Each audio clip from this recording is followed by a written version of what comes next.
नमस्कार, मी Rajratna चौंधळे. Top news मराठीमध्ये आपलं स्वागत.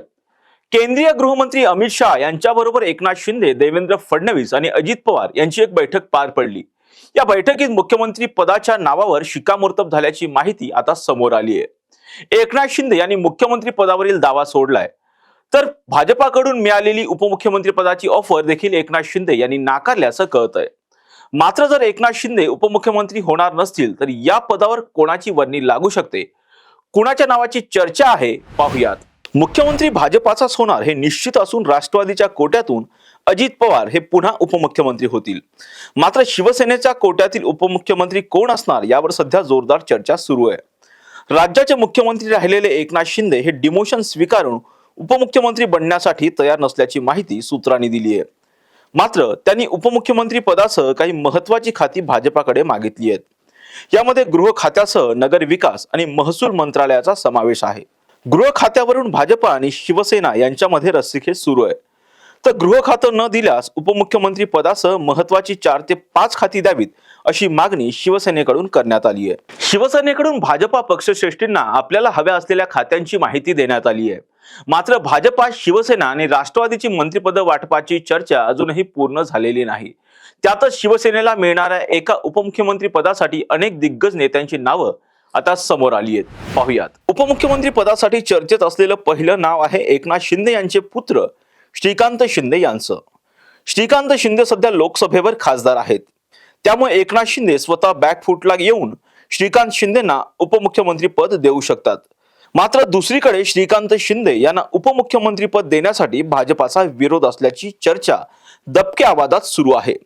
मात्र यात किती तथ्य आहे हे सांगणं अवघडच आहे. उपमुख्यमंत्री पदासाठी चर्चेतली पुढची नावं आहेत उदय सामंत आणि दादा भुसे यांचं. या दोन्ही नेत्यांनी एकनाथ शिंदेंच्या मंत्रिमंडळात चोख कामगिरी केल्यामुळे त्यांना प्रमोशन होऊन उपमुख्यमंत्री पद दिलं जाऊ शकतं. त्याचबरोबर गुलाबराव पाटील यांचं नाव देखील सध्या चर्चेत असून त्या आशयाचे फ्लेक्स त्यांच्या मतदारसंघात लागले आहेत. तर दुसरीकडे एकनाथ शिंदे यांचे खंदे समर्थक म्हणून प्रचलित असलेले भरत गोगावले आणि दीपक केसरकर यांच्या नावाची सध्या चर्चाही सुरू आहे. राज्याच्या राजकारणात देवेंद्र फडणवीस मुख्यमंत्री पद भूषवल्यानंतर उपमुख्यमंत्री पदावर काम केलंय. मात्र या गोष्टींसाठी एकनाथ शिंदे तयार नसल्याच्या चर्चा सध्या समोर येत आहेत. त्यामुळे शिंदे गटातील इतर 5 ते 6 नावं चर्चेत असून एकनाथ शिंदे हे नवीन चेहऱ्याला संधी देऊ शकतात. तर दुसरीकडे गृह खातं दिल्यास एकनाथ शिंदे हे उपमुख्यमंत्री पद स्वीकारण्यासाठी तयार आहेत अशी देखील चर्चा माहितीच्या गोटातून समोर येते.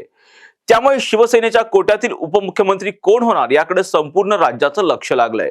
अशाच महत्त्वपूर्ण बातम्यांसाठी पाहत राहा टॉप न्यूज मराठी. आपला महाराष्ट्र, आपली बातमी. टूर्स अँड ट्रॅव्हल्स विश्वातील एक विश्वसनीय नाव मँगो हॉलिडेज घेऊन आले आहेत धम्माल फॉरेन टूर्स खास तुमच्यासाठी. एक्झॉटिक युरोप 17 रात्री 18 दिवस, साऊथ आफ्रिकन सफारी 9 रात्री 10 दिवस, नॉर्दर्न लाईट्स 8 रात्री 9 दिवस, दुबई अबुधाबी 5 रात्री 6 दिवस, व्हिएतनाम कंबोडिया 8 रात्री 9 दिवस. तर आजच आपली सीट बुक करा आणि आपल्या फॉरेन टूर्स मेमोरेबल करा. मँगो हॉलिडेज म्हणजेच अविस्मरणीय सहलीचा अनुभव. मँगो हॉलिडेज, 4था मजला, स्वोजस कॅपिटल अतिथी रेस्टॉरंटच्या वर, लॉ कॉलेज रस्ता, पुणे 4. संपर्क पुणे 83 839 505 किंवा 80 80 81 74 54. मुंबई 83 839 503 किंवा 96 53 18 74 78. Come on guys, hurry up. यार सुन ना, एक ब्रेक ले लेते हैं. Guys, I'm telling you, तुम लोगों को सही से ट्रैकिंग नहीं आता. But that's okay, you can learn. रोज का ढक्कन देना.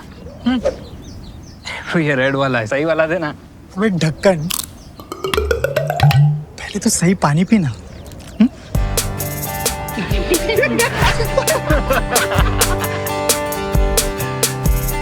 Manikchand Oxyrich, proudly Indian.